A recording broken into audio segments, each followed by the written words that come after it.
நன்றி. அடுத்ததாக மாஸ்டர் அக்ஷத்.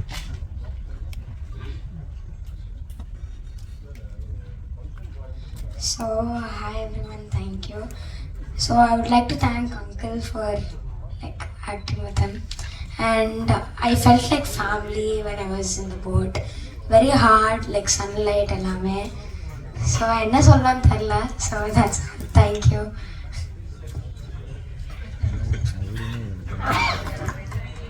நன்றி. அடுத்ததாக மதுமிதா அவர்கள்.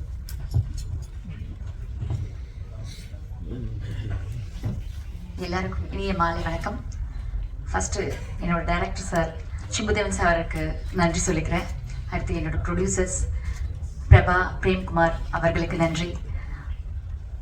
இந்த டீமில் என் கூட இருந்த ஒவ்வொருத்தருக்கும் ஆல்ரெடி நாங்கள் முன்னாடியே படங்களில் மீட் பண்ணியிருக்கோம், நிறைய பேரை பார்த்துருக்கோம், நிறைய பேர் கூட ஒர்க் பண்ணியிருக்கோம்.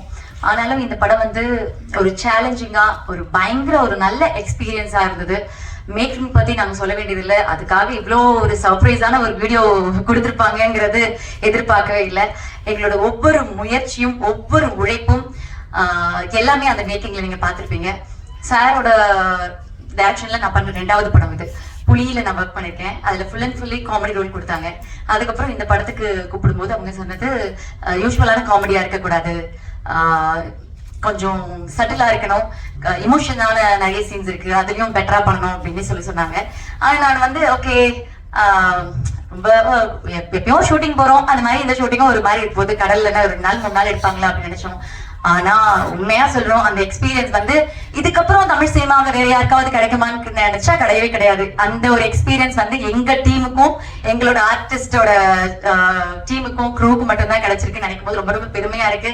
நாங்க பட்ட ஒவ்வொரு கஷ்டமும் முயற்சியும் உழைப்பும் அந்த கடலுக்கும் முழுமையா சொல்லணும்னா அந்த கடல் பக்கத்துல எல்லாரும் வெவ்வேறு மதத்தினர் இருந்தாலும் ஒரு அந்தோனியர் சர்ச் இருக்கும். டெய்லி காலையில போன உடனே எல்லாரும் போயிட்டு அவருக்கு ஒரு கும்பிடு போட்டுட்டு ஆரம்பிப்போம்.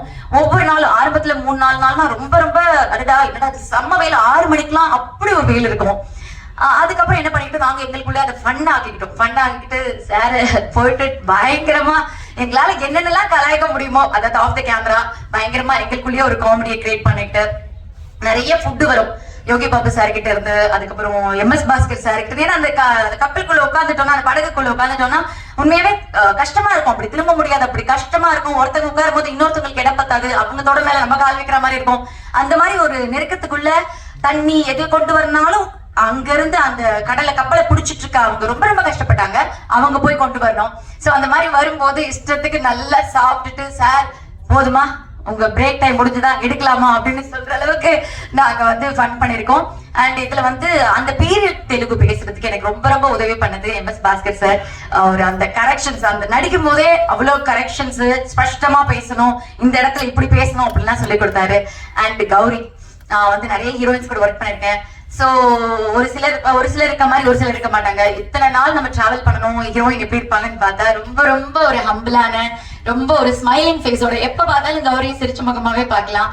அக்ஷத் சின்ன பையன், நாங்களாவது நிறைய படம் ஒர்க் பண்ணிருக்கோம், அதோட எக்ஸ்பீரியன்ஸ் இருக்கும், பிளஸ் வந்து அந்த வெயில வந்து அக்செப்ட் பண்ணிக்கிற அளவுக்கு மனநிலை இருக்கும். அவன் வந்து விளையாடி ஒரு ஸ்கூலுக்கு போற ஒரு சின்ன பையன், அவன் வந்து அவ்வளோ ஜாலியா நான் சார் டைலாக் கொடுங்க சார் நான் டைலாகே பேசல சார் அப்படியெல்லாம் வந்து கேட்பான். அவனுக்கு அந்த கஷ்டமே எதுவுமே தெரியல.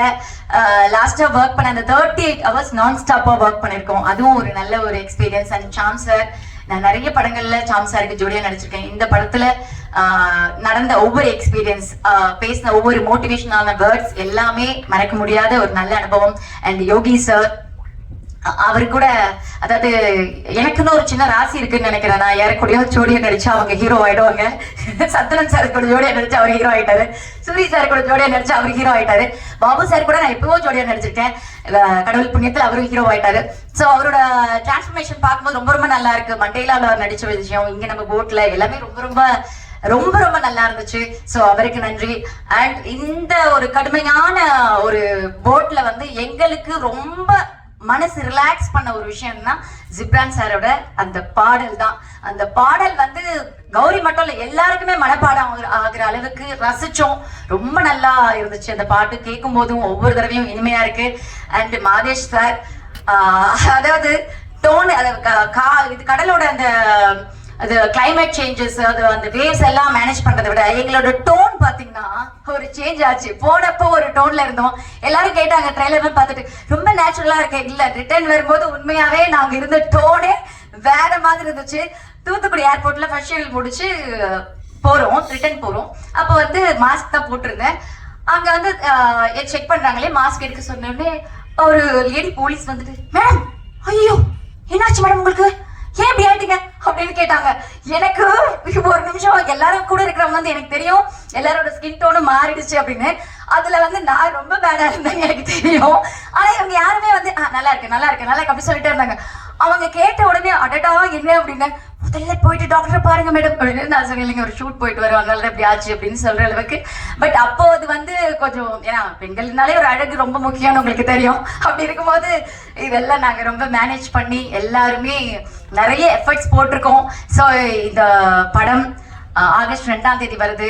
உங்க எழுத்துக்கள் உங்களோட வார்த்தைகள் எல்லாமே எங்களுக்கு வெற்றியை தரணும். தொடர்ந்து இந்த மாதிரி சார் நிறைய படங்கள் டைரக்ட் பண்ணணும், நாங்க அவங்க படத்துல நடிக்கணும். ஸோ எல்லாரும் ஆகஸ்ட் 2ஆம் தேதி படம் பார்த்துட்டு உங்களோட நல்ல கருத்துக்களை சொல்லுங்க. Thank you so much.